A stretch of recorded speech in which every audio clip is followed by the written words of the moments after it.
करेचे पाणी खंड पहिला आत्मवृत्त आचार्य अत्रे प्रकरण 6. बाजीरावाने नाटक दाखविले. कोणतीही गोष्ट चांगली दिसली किंवा आवडली की ती आपल्याला आलीच पाहिजे असा लहानपणापासून मनाला एक नादच लागून राहिला. सासवडातून दरवर्षी देहू आळंदीच्या पालख्या जावयाच्या. त्यावेळी वारकऱ्यांच्या दिंड्या खांद्यावर पताका घेऊन टाळ वाजवीत आणि भजन करीत जात असत. ते स्फूर्तिदायक दृश्य पाहून आपणही पालखी घेऊन तुकोबाच्या आणि ज्ञानोबाच्या पालख्यांना सामोरे जावे असा मनात विचार यावयाचा अवकाश की लागलीच माझ्या आजोबांकडून एक छोटीशी पालखी मी तयार करवून घेतली.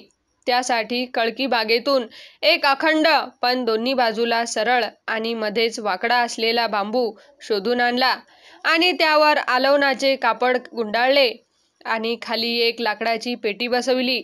पालखीत लागणाऱ्या छोट्या छोट्या गाद्या आणि तक्के माझ्या आईने शिवून दिले. आतमध्ये बसविण्यासाठी लाकडाच्या लहान लहान पादुका आजोबांनी करून दिल्या. पालखीच्या पुढे पताका घेऊन चालण्यासाठी आळीतली 7-8 पोरे गोळा केली.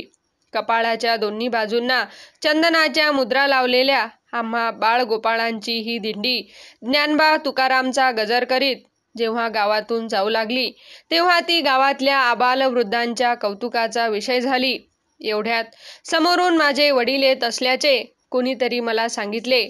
त्याबरोबर आमची दिंडी आम्ही मागल्या पावली पसार करून एका बोळातून बाहेर काढली आणि करेवर नेऊन ती विसर्जित केली.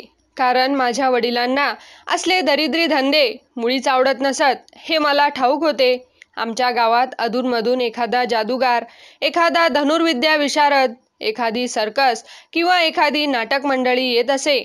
अशी काही मौज आली म्हणजे मग माझ्या आनंदाला पारावार उरत नसे. त्या करमणुकीच्या प्रकरणांमधल्या काय काय गोष्टी आपल्याला उचलता येतील तिकडे माझे लक्ष लागून राही. एका जादूगारापासून भिंतीवर रुपया कसा चालवायचा, लाकडाच्या भुशाची साखर कशी बनवायची, मनगट दाबल्यावर पालथ्या पंजाखालची काही बोटे पसरली तरी मुठीतली काठी तळहाताला कशी चिकटून ठेवायची, पाण्याने भरलेला काचेचा ग्लास उपडा केला तरी त्यातले पाणी कसे खाली पडू द्यायचे नाही, इत्यादी हातचलाखीच्या गोष्टी मी शिकलो होतो. सर्कशीतल्या काही कसरती मला उत्तम करता येत होत्या. एका टेबलाखाली 4 कोपऱ्याला 4 बाटल्या ठेवून त्यांच्या तोंडावर खुर्चीचे खूर बसवायचे अन मग खुर्चीवर उभे राहून उलटी कमान टाकून खुर्चीची पाठ पकडायची. ही अत्यंत अवघड कसरत उत्तम तऱ्हेने मी करून दाखवीत असे. एकदा एका धनुर्विद्या विशारदाने आपल्या निशाणबाजीचे प्रयोग आमच्या गावात करून दाखविले. तो एका माणसाच्या डोक्यावर लिंबू ठेवावयाचा आणि 20-25 फूट अंतरावरून डोळे झाकून तो ते बाणाने नेमके उडवून दाखवावयाचा.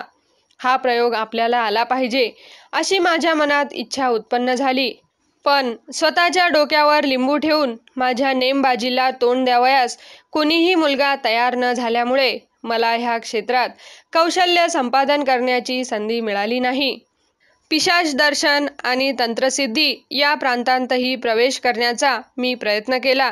रोज सकाळी बाभळीच्या झाडाखाली शौचाला जाऊन बसायचे आणि शौचविधी झाल्यानंतर आपल्या भांड्यातले निम्मे पाणी त्या बाभळीच्या खोडावर ओतावयाचे.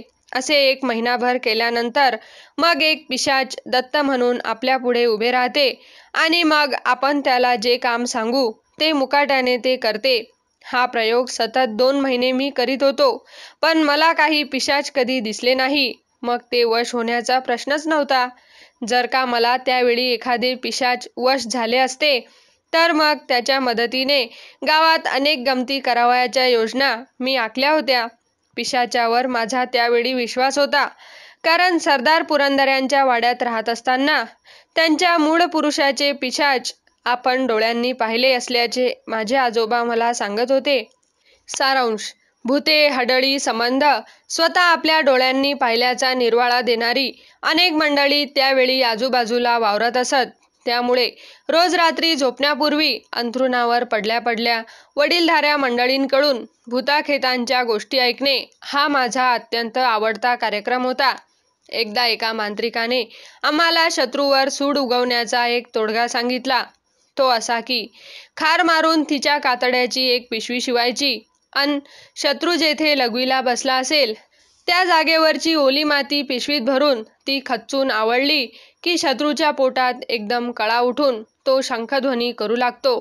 अर्थात खार पकडून ती मारणे आणि शत्रू कुठे लघवी करतो त्याचा तलास लावण्यासाठी त्याच्या मागून गावभर हिंडणे ह्या गोष्टी अवघड असल्याने तो तोडगा किती प्रभावी ठरतो याचा अनुभव मला त्यावेळी घेता आला नाही.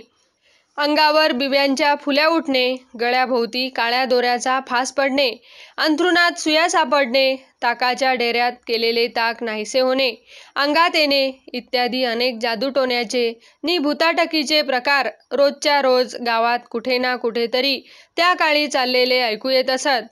त्यामुळे कोणी काही सांगितले तरी त्यावर डोळे मिटून विश्वास ठेवण्याची प्रवृत्ती त्या काळच्या सर्व समाजात होती. एकदा गावात अशी एक हूल उठली की मुलांना पळवून नेण्यासाठी गावात एक पठाणांची टोळी शिरली आहे. कुठेतरी म्हणे एका नदीवर पूल बांधण्याचे काम चालू होते. पण त्या पुलाच्या कमानी काही टिकाव धरीनात म्हणून त्याच्या बांधकामात गाडण्यासाठी जिवंत पोरे त्यांना हवी होती. तेव्हा त्यांनी पोरे पळवण्याची ही मोहीम काढली होती. ह्या अफवेने गावात एवढी घबराट पसरली की आम्हा मुलांच्या आया तडक धावत धावत आम्हाला नेण्यासाठी आमच्या मराठी शाळेत आल्या आणि त्यांनी आम्हाला आपल्या पदराखाली झाकून घरी नेले. हे घबराटीचे वातावरण गावातून नाहीसे व्हावयाला पुढे बरेच दिवस गेले. आमच्या गावात वामाचार करणारे लोखंडे नावाचे एक गृहस्थ राहत होते. त्यांचे घर आमच्या घरापासून फार दूर नव्हते. त्यांना कोणत्या तरी मंत्रसिद्धीसाठी आपल्या घराच्या परसात एक जिवंत माणूस पुरावयाचा होता. तेव्हा त्यांनी दिवेलागणीच्या सुमारास एका भिकाऱ्याला मागल्या दाराने घरात बोलावले. जेवू घालावयाचे त्याला आमिष दाखविले आणि तो आत येताच 2 माणसांनी दार आतून बंद करून त्याची उचलबांगडी केली आणि त्याला आधीच खोदून ठेवलेल्या खड्ड्याजवळ नेले. त्यात त्या माणसाने एवढ्या मोठ्याने आरोळी ठोकली की त्याला पकडणाऱ्यांनी घाबरून त्याला सोडून दिले. तसा तो भिकारी एखाद्या जंगली जनावरासारखा दार उघडून जो रस्त्याच्या अंधारातून धावत सुटला तो थेट आमच्या दरवाजाच्या उंबरठ्यावर येऊन पडला. सुदैवाने आमचे वडील आत ओटीवर बसले होते. ते बाहेर धावत आले. तो भिकारी इतका भेदारला होता की त्याच्या तोंडून एक अक्षर फुटत नव्हते. शेवटी वडिलांनी त्याला पाणी प्यायला दिले आणि खायला भाकरीचा तुकडा घातला. तेव्हा तो ठिकाणावर आला आणि मग त्याने सारी हकीकत सांगितली. ती ऐकून त्यावेळी आम्हा सर्वांच्या अंगावर अक्षरशः काटा उभा राहिला. अशा कितीतरी विलक्षण गोष्टी माझ्या लहानपणी रोजच्या रोज ऐकायला आणि पाहावयाला मिळत. एकदा सासवडला एक नाटक कंपनी आली. रामाच्या देवळात ती उतरली होती. तिचा हरिश्चंद्र हा खेळ पाहावयाला माझे वडील मला घेऊन गेले. म्युनिसिपाल्टीचे ते सेक्रेटरी असल्याने त्यांना कुठेच अटकाव नव्हता. मी पाहिलेले आयुष्यातले ते पहिलेच नाटक होय. एका अभ्युतरम्य जगात आपण प्रवेश करतो आहोत असेच मला त्यावेळी वाटले. देवळाच्या मंडपात आणि बाजूच्या ओट्यावर दाटीवाटीने 100-200 माणसे कशीबशी बसलेली होती. अंगावर पानाचे हिरवे टहाळे बांधलेली सरस्वती नाचत गात पहिल्याने रंगपीठावर आली. बाजूला सूत्रधार उभा राहून झांजा वाजवीत तिची प्रार्थना गात होता. तो देखावा अजून माझ्या स्मरणात आहे. नंतर चित्रविचित्र वस्त्रे अंगावर परिधान करून विदूषक आला. सरस्वतीचे नृत्य संपताच ती सूत्रधाराला म्हणाली, "वत्सा, मी आता नाकी गमन करते." त्याबरोबरच विदूषकाने आपले नाक घट्ट दाबून धरले. तेव्हा आम्ही पोट धरधरून हसलो. नंतर विदूषक सरस्वतीला म्हणाला, "माते, आता तू स्वर्गाला चाललीस तर माझे एक काम कर." सरस्वतीने विचारले, "काय काम?" तेव्हा तिच्या हातात एक सोटा देऊन विदूषक म्हणाला, "आमचे आजोबा मरताना हा सोटा बरोबर घेऊन जायचे विसरले. तेव्हा कृपा करून हा त्यांचा सोटा त्यांच्याकडे पोहोचता कर." अशा रीतीने प्रारंभीचा प्रवेश संपून मग नाटकाला सुरुवात झाली.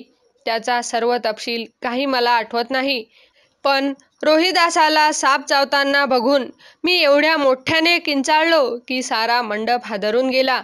नंतरचा स्मशानातला देखावा मला आठवतो. स्वतःच्या मुलाच्या प्रेताची आतडी खात बसलेली तारामती ही एक लावशी आहे असे म्हणून तिला ठार मारून टाकण्याची जेव्हा हरिश्चंद्रांकडे कामगिरी येते तेव्हा तर मी ढसाढसा रडू लागलो. त्या माझ्या आक्रोशाने नाटक बंद पडते की काय अशी पाळी येऊन ठेपली. त्यानंतर बहुधा मला झोप लागली असावी, म्हणून नाटकाचा पुढचा कथाभाग मला मुळीच आठवत नाही. यावेळी मी मराठीत 3री इयत्ता पास होऊन 4थ्या इयत्तेत गेलो होतो. त्यावेळी वार्षिक परीक्षा घ्यावयाला दिपोटी येत.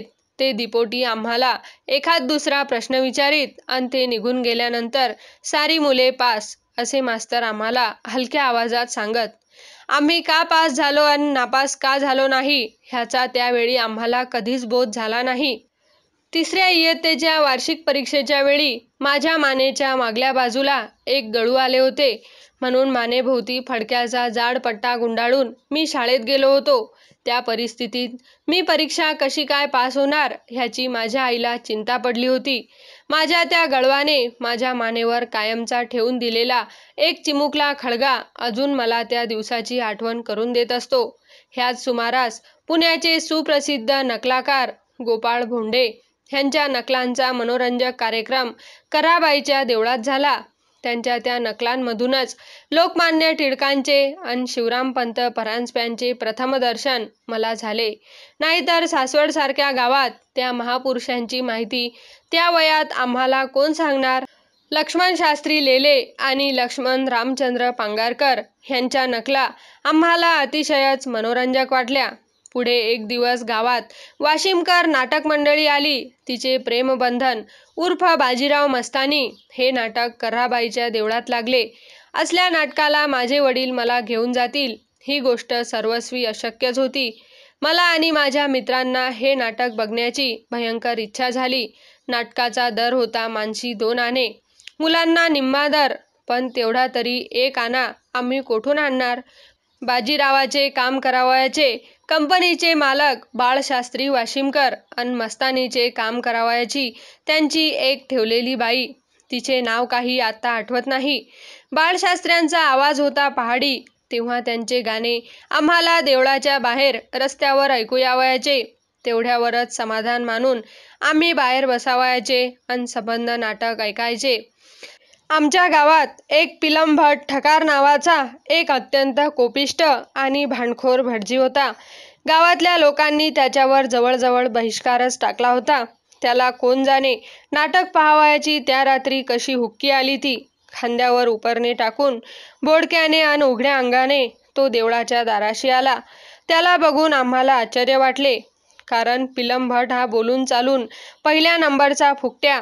तो नाटकासाठी एक छदाम देखील खर्चणार नाही हे आम्हाला माहीत होते. दारावरच्या माणसाने जेव्हा पिलमभटाला अडवले तेव्हा तो जो संतापला म्हणता, त्या संतापाच्या भरात त्याने बाळशास्त्री वाशिमकर, त्यांची रखेली, त्यांची कंपनी आणि त्यांचे बाजीराव मस्तानी हे नाटक यांचा इरसाल शिव्यांनी असा काही उद्धार करायला सुरुवात केली की त्या दरवाजावरच्या माणसाची भीक नको कुत्रा आवर अशी स्थिती होऊन गेली. दारावरची ती गडबड आणि आरडाओरड ऐकून सारे प्रेक्षक बाहेर धावत आले आणि त्यामुळे आत नाटक बंद पडले. शेवटी बाजीरावाच्या पोशाखात स्वतः बाळशास्त्री दारावर आले नि त्यांनी पिलमभटाची समजूत घालून मोठ्या सन्मानाने ते त्यांना आत घेऊन गेले. त्यांच्या मागोमाग आम्हीही पोरे आत शिरलो आणि पिलमभटाच्या मांडीला मांडी लावून नाटक पाहावयाला बसलो.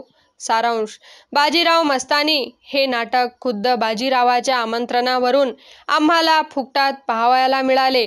समाप्त. नवनवीन पुस्तके ऐकण्यासाठी आमच्या चॅनलला सबस्क्राईब, लाईक व शेअर करा आणि तुमच्या काही प्रतिक्रिया असल्यास आम्हाला नक्की कळवा. धन्यवाद. जय हिंद.